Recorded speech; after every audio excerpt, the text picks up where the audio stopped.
গল্পকুটিরের গল্পের বিনোদনে আপনাদের সকলকে স্বাগত। আজ আমরা শুনব সুবোধ ঘোষ রচিত একটি গল্প, ইতিহাসের পাতায় স্থান না পাওয়া এক কিংবদন্তি রহস্য গল্প। আমাদের আজকের গল্পের নাম রানী শিরোমণি। শুনতে থাকুন আমাদের আজকের গল্পটি।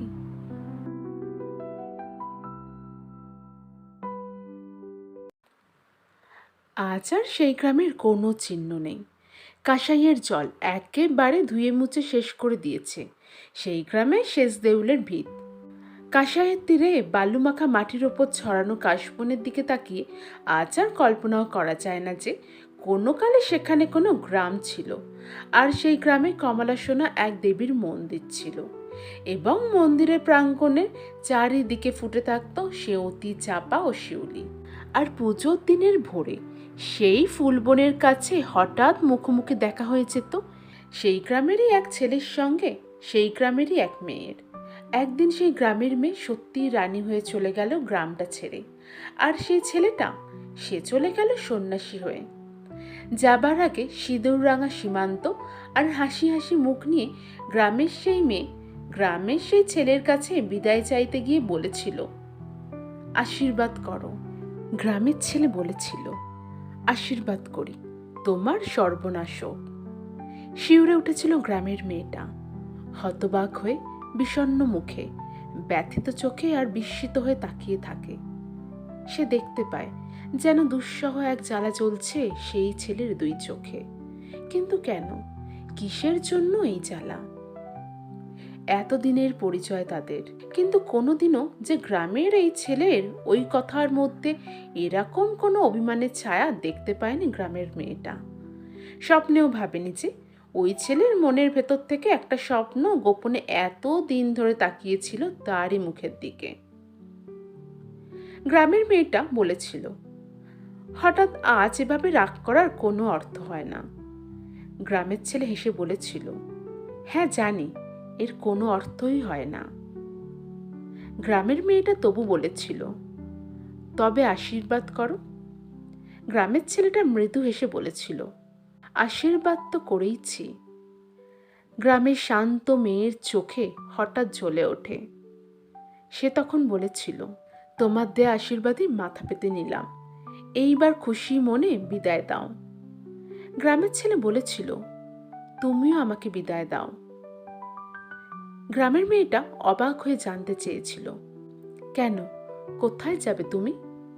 গ্রামের ছেলেটা হেসে বলেছিল, চললাম এই সংসার ছেড়ে। গ্রামের মেয়ে আর্তনাদ করে ওঠে। সে বলেছিল, কেন চলে যাচ্ছ, যেও না এভাবে। কিন্তু গ্রামের মেয়ে সেই অনুরোধ তুচ্ছ করে সেই মুহূর্তেই গ্রাম ছেড়ে চলে গেল গ্রামের সেই ছেলে। সেই গ্রামের সেই মেয়েই হলো কর্ণগড়ের রানী শিরোমণি, আর সেই ছেলেই হলো কাঁসাইয়ের তীরের শালবনের গভীরে এক জীর্ণ শিবালয়ের পূজারী সাধু জনার্দন। আজ থেকে প্রায় 200 বছর আগের সেই সর্বনেশে আশীর্বাদের অনেক স্মৃতি ধুয়ে মুছে ভাসিয়ে নিয়ে গিয়েছে কাঁসাইয়ের জল। আর অনেক স্মৃতি আজ নীরবে মুখ লুকিয়ে পড়ে আছে মেদিনীপুর থেকে মাত্র 1 মাইল উত্তরে এক প্রাচীন গড়ের অংশের ইট পাথরের গায়ে আর দিঘির জলে। মেদিনীপুর হতে রানীগঞ্জ যাবার সড়কের পাশে আবাসঘর যেন প্রায় 200 বছর আগের এক বেদনার ভগ্নস্তূপ। রানী শিরোমণির সে আবাসঘরের দিঘি আজও আছে। আছে সেই নবরত্ন মন্দিরটিও, সেই জয় দুর্গা, রাধাশ্যাম, শ্যামসুন্দর ও রাজরাজেশ্বরীর বিগ্রহ আজও আছে। আবাসঘর হতে প্রায় 3 ক্রোশ দূরে শালবনী থানার অধীন আধুনিক কর্ণগড়ে অতীতের এক পরাক্রান্ত রাজার রাজগৌরবের নিদর্শন আজ অনেক জীর্ণ হয়েও জেগে আছে। রাজা মহাবীর সিংহের দুর্গ, দিঘি আর প্রস্তরের প্রাসাদ যেন বহুকাল আগের এক মুখর ইতিহাসের স্তব্ধ মলিন ও ভুলুণ্ঠিত সাক্ষী। লোকে বলে এই প্রাসাদ হলো দাতাকর্ণের প্রাসাদ, কেউ বলে ভোজ রাজার রাজধানী, বঙ্গভূমির এক কীর্তিমান সামন্তের। কীর্তি যেন লোকপ্রবাদের আবরণে একেবারে পৌরাণিক হয়ে গিয়েছে। দাতাকর্ণ নয়, রাজা ভোজ নয়, সিংহবংশ এক সামন্তের রাজধানী ছিল এই কর্ণগড়ে। গড়ের দক্ষিণে দণ্ডেশ্বর শিব আর মহামায়ার মন্দির।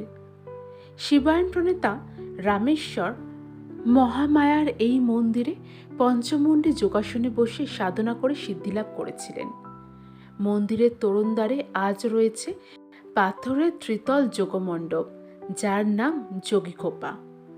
কর্ণগড়েরই রাজবংশের পঞ্চম রাজা রামসিংহের রচিত এই আবাসঘরে যেদিন রাজগৌরবের শেষ দীপশিখা নিভে গেল, সেই দিনটি হলো আজ থেকে প্রায় 200 বছর আগের একটি দিন।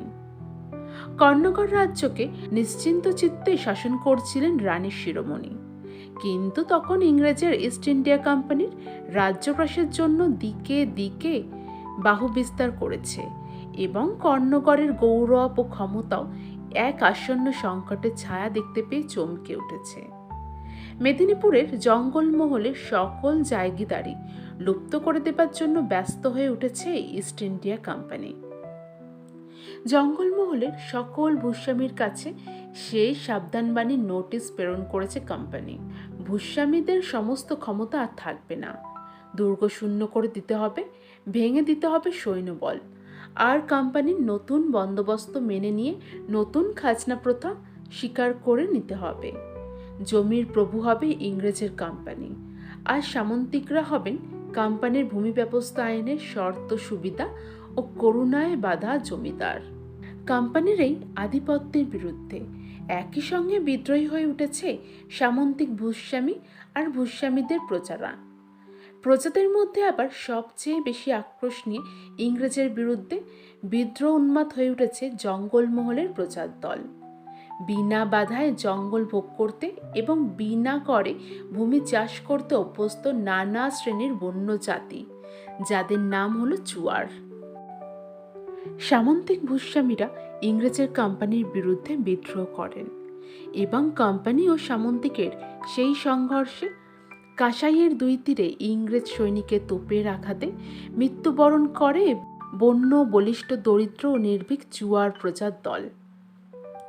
কিন্তু ইংরেজের আক্রমণে ভীত এক একজন ভূস্বামী হঠাৎ একদিন গড়ভবনের কক্ষের নিবৃত্তে তাদের সিন্দুকের সোনা আর রূপোর দিকে তাকিয়ে বিচলিত হয়ে ওঠেন। তারপরে গোপনে ইংরেজ শিবিরে গিয়ে ক্ষমা প্রার্থনা করেন, কোম্পানির বন্দোবস্তনামায় বাধ্যতার স্বাক্ষর রেখে দিয়ে জমিদারিত্ব স্বীকার করে নেন এবং বিদ্রোহী চুয়ার প্রজার দল বিব্রত হয়ে জঙ্গলের আরও গভীরে পালিয়ে গিয়ে হতোদ্যম হয়ে বসে থাকে আর ভাগ্যের পরিহাস বুঝবার চেষ্টা করে। একে একে আত্মসমর্পণ করেন বিভিন্ন ভূস্বামীর দল এবং ক্রোধিত চুয়ার প্রজার দল ভূস্বামীদের এই বিশ্বাসভঙ্গের জ্বালা সহ্য করতে না পেরে আরও হিংস্র হয়ে ওঠে। যে ভূস্বামী ইংরেজের জমিদারি নিয়ে ইংরেজেরই আইনের কৃপায় শান্তিতে সুখভোগের জন্য নতুন করে তৈরি হয়, তাদের শান্তি ও সুখ মশাল দিয়ে পুড়িয়ে আর বল্লমে বিদ্ধ করে বেড়ায় উন্মত্ত বন্য বিদ্রোহীর দল। ইংরেজের সৈনিক আবার ছুটে আসে কৃপাশ্রিত জমিদারের প্রাণ আর সম্পত্তিকে বিদ্রোহী চুয়ারদের আক্রমণ থেকে রক্ষা করার জন্য।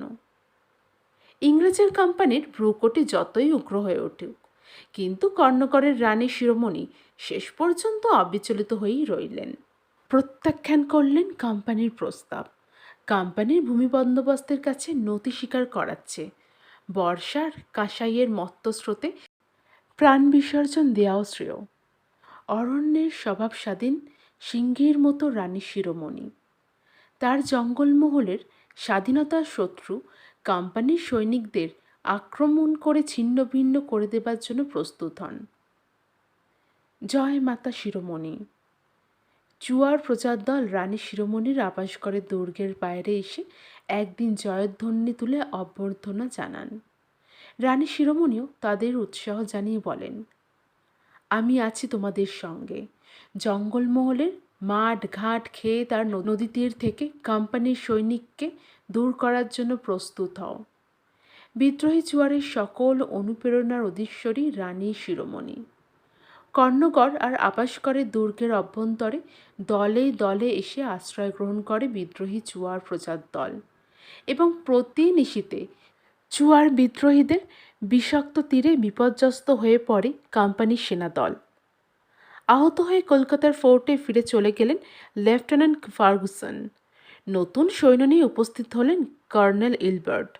কিন্তু কিছুমাত্র আতঙ্ক নেই কর্ণগড়ের সিংহী সেই রানী শিরোমণির শান্ত অথচ দীপ্ত দুই চোখের দৃষ্টিতে।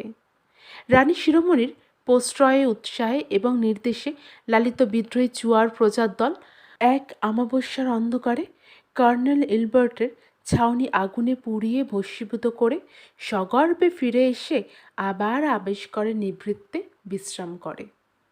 মূর্খ চুয়ার বিদ্রোহীদের অন্ন, বস্ত্র এবং অস্ত্র দিয়ে সাহায্য করে আর উৎসাহ দিয়ে দুঃসাহসে মত্ত করে তুলেছে কে? প্রশ্ন জাগে কর্নেল ইলবার্টের মনে। কোন সিংহীমাতার কাছ থেকে প্রেরণা পেয়ে এত বুদ্ধিপটু হয়ে উঠেছে পশুর মতো নির্বোধ ওই জঙ্গলির দল? ইংরেজ কোম্পানির চর ছদ্মবেশে ঘুরে বেড়ায় কর্ণগড় আর আবাসকরের আশেপাশে, কিন্তু ধরা পড়ে যায় চরের ছদ্মবেশ। রানী শিরোমণির পাইকের দল প্রায় প্রতিদিনই ধরে নিয়ে আসে ইংরেজের উৎকোচে অনুপ্রাণিত এক একটি চরকে। সন্ন্যাসী, ফকির, ভিখারি এবং ব্রাহ্মণের ছদ্মবেশধারী এক একটি চর রানী শিরোমণির নির্দেশে বন্দী হয়ে গড়ের গুপ্তগৃহে নিবৃত্তে অন্ধকারের মধ্যে নিক্ষিপ্ত হয়। সেদিনটা ছিল বাসন্তী পঞ্চমী। সারা দিন উপবাস করে ব্রত পালন করবেন রানী শিরোমণি। তারপর সন্ধ্যা হলে রাজরাজেশ্বরীর মন্দিরে গিয়ে নিজের হাতে প্রদীপ জ্বালাবেন আর পুজো করবেন। গড়ভবনের নিবৃত্তে বসে পুজো নৈবেদ্য রচনা করছিলেন শিরোমণি। গড়ের দুয়ারের দিকে হঠাৎ এত কলরবে জেগে উঠতেই কক্ষের বাইরে এসে কৌতূহলী হয়ে দাঁড়ালেন। দেখতে পেলেন শিরোমণি এক সন্ন্যাসীকে নিষ্ঠুরভাবে দড়ি দিয়ে বেঁধে টেনে নিয়ে আসছে পাইকের দল। ইংরেজ কোম্পানির চর নাকি সে? কলরবের ভাষা বুঝতে পেরে কঠোর দৃষ্টি তুলে আগন্তুকের সেই চরের মূর্তির দিকে তাকিয়ে থাকেন শিরোমণি। পাইকের দল সন্ন্যাসী বেশি চরকে রানী শিরোমণির সম্মুখে নিয়ে আসে। আদেশ করুন রানীমাতা, কি শাস্তি দেব এই পশুকে? আগন্তুকের চরের মুখের দিকে তাকিয়ে চমকে ওঠেন রানী শিরোমণি। তার দু চোখের কঠোর দৃষ্টি যেন এক ভয়ানক বিস্ময়ের আঘাতে চূর্ণ হয়ে যায়। হতবাক হয়ে শুধু নিষ্পলক চোখেই তাকিয়ে থাকেন রানী। তারপর পাইকদের নির্দেশ দান করেন রানী শিরোমণি, ওর বাঁধন খুলে দাও আর তোমরা চলে যাও। ওর শাস্তি যা দেবার আমি নিজের হাতেই দেব।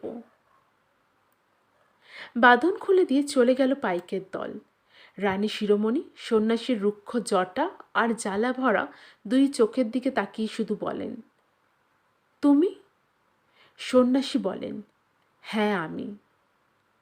হ্যাঁ, সেই গ্রামের ছেলেই এসে দাঁড়িয়ে আছে গ্রামের মেয়ে শিরোমণির সম্মুখে। আজ তার নাম সাধু জনার্দন। 30 বছর আগের সেই জ্বালা এখনও তার চোখ থেকে মুছে যায়নি। শালবনের গভীরে জীর্ণ শিবালয় নিবৃত্তে বসে যেন এতদিন ধরে শুধু এক প্রতিশোধের ধ্যান করেছে জনার্দন। তার জীবনের স্বপ্ন পুড়িয়ে দিয়ে আর রানী হয়ে চোখের ওপর দিয়ে চলে গিয়েছিল গ্রামের যে মেয়ে। সেই মেয়ের জীবনে সুখ পুড়ে না যাওয়া পর্যন্ত শান্ত হবে না তার চোখের জ্বালা। ইংরেজের শিবিরে গিয়ে জানিয়ে দিয়েছে সাধু জনার্দন, জঙ্গলি চুয়ার বিদ্রোহীর সকল বুদ্ধি ও উৎসাহের নেত্রী হলেন এই কর্ণগড়ের রানী শিরোমণি। রানী শিরোমণিকে বন্দি না করা পর্যন্ত শান্ত হবে না জঙ্গলি চুয়ারের বিদ্রোহ। কর্নেল সাহেব বলেন, আপনি রানী শিরোমণিকে বন্দি করতে সাহায্য করুন। সাধু জনার্দন বলেছিলেন, সাহায্য করতে পারি, কিন্তু বিনিময়ে কী পুরস্কার দেবেন? কর্নেল জিজ্ঞাসা করেছিল, কী পুরস্কার চাও? জনার্দন উত্তর দিয়েছিল, বন্দিনীকেই চাই, আর কিচ্ছু চাই না। কর্নেল মৃদু হাসেন, তাই হবে। তাই এসেছেন সাধু জনার্দন উপায় সন্ধানের জন্য। কর্ণগড়ের সিংহীকে ইংরেজ সৈনিকের সাহায্যে বন্দিনী করে নিয়ে যাবার জন্য উপায় জানার জন্য। কত সৈন্য আছে আবাসকরের দুর্গে, কোথায় এই বিরাট গড়ের গুপ্তদ্বার? গড় ভবনের কোন নিভৃত্তে নিদ্রাযাপন করে সুখের সিংহী শিরোমণি? সকল তথ্য জেনে নিয়ে ইংরেজি শিবিরে চলে যাবেন সাধু জনার্দন, আর তার ৩০ বছরের চোখের জ্বালাও শান্ত করার সুযোগ পাওয়া যাবে। শিরোমণি প্রশ্ন করেন, কি জানতে এসেছো তুমি এখানে? জনার্দন উত্তর দিয়েছিল, কিছুই না। শিরোমণি তখন বলেছিল, তবে কি দেখতে এসেছ? তোমার সর্বনেশী আশীর্বাদ সফল হলো কি না?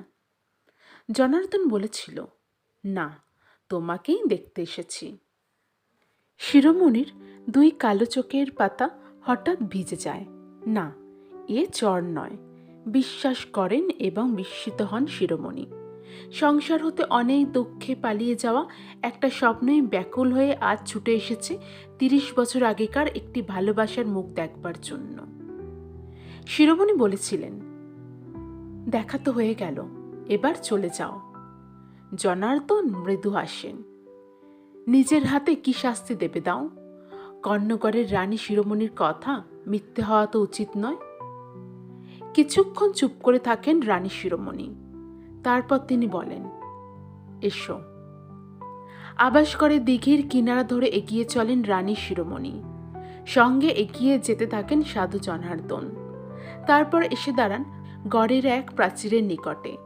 প্রাচীরের গায়ে একটি গুপ্তদ্বার। শিরোমণি বলেন, চলে যাও, আর কখনো এখানে এসো না। গুপ্তদ্বারের কপাট নিজের হাতে খুলে দিলেন রানী শিরোমণি। সাধু জনার্দন এক সফলকাম চক্রান্তের সরীসৃপের মতো সেই মুহূর্তে গুপ্তদ্বার পার হয়ে চলে গেলেন এবং থামলেন কি ইংরেজের শিবিরে। এবং সেই রাত্রেই গড়ের এই গুপ্তদ্বারের কপাট অতি সহজেই দীর্ণ করে ভেতরে প্রবেশ করলেন কতগুলো ছায়া। 100 ইংরেজ সৈনিক। আবাসঘরের অন্ধকার চারিদিকে ছড়িয়ে গেল ছায়াগুলো। চোখে চোখে শাপতের মতো দৃষ্টি জেগে থাকে। তখন গড়ের ভিতরে রাজরাজেশ্বরীর মন্দিরে জ্বলছিল একটি প্রদীপ। বিগ্রহের সম্মুখে পুজোর নৈবেদ্য সাজিয়ে দিয়ে বসেছিলেন রানী শিরোমণি। দুয়ারের নিকটে একটি ছায়ার চাঞ্চল্য দেখতে পেয়ে চমকে ওঠেন শিরোমণি। আর পরেই দেখতে পান, ছায়া নয়, একজোড়া জ্বালা ভরা চোখ তাকিয়ে আছে তারই দিকে। দাঁড়িয়ে আছেন সাধু জনার্দন। এ কি? প্রশ্ন করেই রুষ্টা সিংহীর মতন উঠে দাঁড়ালেন শিরোমণি।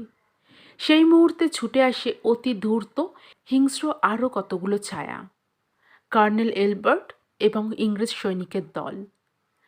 বন্দিনী রানী শিরোমণিকে নিয়ে আবাসঘরের গুপ্তদ্বার দিয়ে অদৃশ্য হয়ে যান ইংরেজ সৈনিক, আর সাধু জনার্দন চলে যান তার অরণ্য নিভৃতের শিবালয়ে। তারপরেই আবাসঘরের সম্মুখদ্বারের ওপর ইংরেজের তোপের আগুন প্রচণ্ড উল্লাসে এসে ঝাঁপিয়ে পড়ে। বল্লম আর তীর ধনুক নিয়ে চুয়ার বিদ্রোহীর দল হুঙ্কার দিয়ে গড়ের দুয়ারে এসে দাঁড়ায়। ইংরেজের তোপে ছিন্ন ভিন্ন চুয়ার বিদ্রোহীর রক্ত এবং মাংস ছিটকে পড়ে চারিদিকে। আদেশ করুন রানীমাতা, চিৎকার করে চুয়ার বিদ্রোহীরা। কিন্তু কোনো আদেশ ধ্বনিত হয় না। কোথায়? এই আবাসঘরের কোন পাথরের আড়ালে নীরব হয়ে আর অদৃশ্য হয়ে আছেন রাজমাতা শিরোমণি। আবাসঘর তন্ন তন্ন করে খুঁজো, রানী শিরোমণির সন্ধান পায় না বিদ্রোহীর দল। মরল বিদ্রোহীর দল। যারা বাঁচল তারা পালিয়ে গেল। ইংরেজ সৈনিক সেই রাত্রে আবাসঘরের রাজপ্রাসাদের সমস্ত সম্পদ লুণ্ঠন করে নিয়ে আগুন লাগিয়ে দিয়ে চলে গেল। সূর্য উঠল কাঁসাইয়ের জলে আলো ছড়িয়ে দিয়ে। অদৃশ্য হয়েছে জঙ্গলমহলের সিংহী, কর্ণগড়ের রানী শিরোমণি। কিন্তু কোথায় গেলেন তিনি? একদিকে চোখের জল মুছে জঙ্গলে নিবৃত্ত হয়ে বের হয়ে আসেন পলাতক চুয়ার বিদ্রোহী দলপতি, আর ওদিকে 2 চোখের জ্বালা নিয়ে শালবনে নিবৃত্তের শিবালয় হতে সেই ভোরের আলোকে বের হয়ে আসেন সাধু জনার্দন। নিস্তব্ধ ও নির্জন আবাসঘরের ইট পাথরের সকল অন্তরাল আর সকল নিভৃত্ত সন্ধান করে ঘুরে বেড়ায় মাতৃহারা অসহায় বালকের মতো বিদ্রোহী চুয়ার দলের অধিপতি। নেই, রানীমাতা শিরোমণি কোথাও নেই। আর কোম্পানির সৈনিকের ছাউনির কাছে এসে স্তব্ধ হয়ে দাঁড়িয়ে থাকেন সাধু জনার্দন। সদল বলে চলে গিয়েছেন কর্নেল এলবার্ট। ভাঙা হাটের মতো পড়ে রয়েছে নীরব ও নির্জন শিবির। নেই, কোথাও নেই ৩০ বছর আগের এক স্বপ্ন, সেই শিরোমণি কোথাও নেই। কোথায় গেলেন স্বাধীন কর্ণগড়ের শেষ রানী শিরোমণি? এই প্রশ্নের উত্তর কাঁসাইয়ের স্রোতের কুটার মতন ২০০ বছর আগে হারিয়ে গিয়েছে নিশ্চিহ্ন হয়ে। কিন্তু সেই দিন, সেই ভোরের আলোকে কাঁসাইয়ের উপকূলে তখনও পড়েছিল কতকগুলো চিহ্ন। প্রান্তরের এক স্থানে এসে হঠাৎ সেই চিহ্ন দেখতে পেয়ে একই সঙ্গে থমকে দাঁড়ালো বিদ্রোহীদের দলপতি আর সাধু জনার্দন। একজোড়া জল ভরা চোখ আর একজোড়া জ্বালা ভরা চোখ, মাতৃহারা শিশুর মতন একটি ব্যথিত মূর্তি আর ব্যর্থকাম ব্যাধের মতন একটি ক্রুদ্ধ মূর্তি। ইংরেজের হাতে বন্দিনী হয়ে রাতের অন্ধকারে চলে যাবার সময় গলার পদ্মকুড়ির মালা ছিঁড়ে পথের ওপর পাপড়ি ছড়িয়ে দিয়েছিলেন রানী শিরোমণি। যেন ভোর হতেই এই চিহ্ন দেখে বুঝতে পারে বিদ্রোহীর দল কোন দিকে এবং কোন পথে তিনি গিয়েছেন। পদ্মকুড়ির পাপড়ি দিয়ে আঁকা সেই চিহ্ন রেখার দিকে তাকিয়ে দুই সন্ধানের মনে সেই প্রশ্নই আর একবার বেজে ওঠে, কোন দিকে গেলেন রানী শিরোমণি? শুরু হয় সন্ধান। জুয়ার বিদ্রোহীদের দলপতি সেই ফুলের পাপড়ি ছড়ানো চিহ্নরেখা ধরে ধীরে ধীরে পেছন দিকে এগিয়ে যেতে থাকে এবং উপস্থিত হন রাজরাজেশ্বরীর মন্দিরের দুয়ারে। আর সাধু জনার্দন সে চিহ্নরেখা ধরে ধীরে ধীরে এগিয়ে গিয়ে উপস্থিত হন কাঁসাইয়ের কর্দমাক্ত তটের নিকটে। সেই ভোরে জ্বালা ভরা চোখ নিয়ে কাঁসাইয়ের জলের দিকে তাকিয়ে বুঝেছিলেন সাধু জনার্দন ওই জলের গভীরেই অদৃশ্য হয়ে গিয়েছেন রানী শিরোমণি। কাদার ওপর পড়ে আছে সেই নারীর অন্তর্ধানের শেষ সাক্ষী, পদ্মকুড়ির একটি ছিন্ন অংশ। এখানে এসেই শেষ হয়েছে পলাতকার পদচিহ্ন রেখা। কাঁসাইয়ের জলের দিকে তাকিয়ে হতাশার আগুনে আরও হিংস্র হয়ে জ্বলতে থাকে সাধু জনার্দনের চোখ।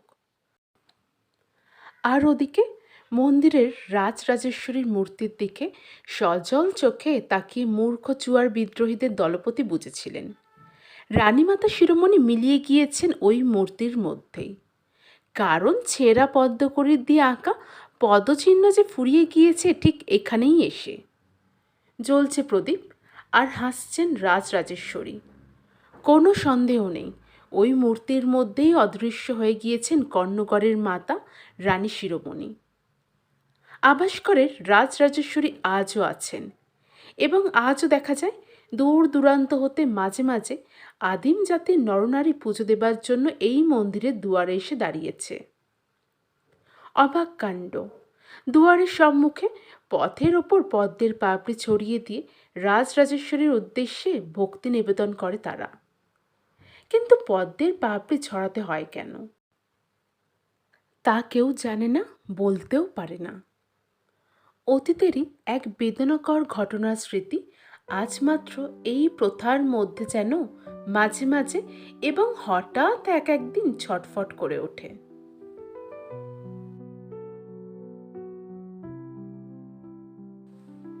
আমাদের আজকের গল্প রানী শিরোমণি এখানেই সমাপ্ত হলো। নমস্কার।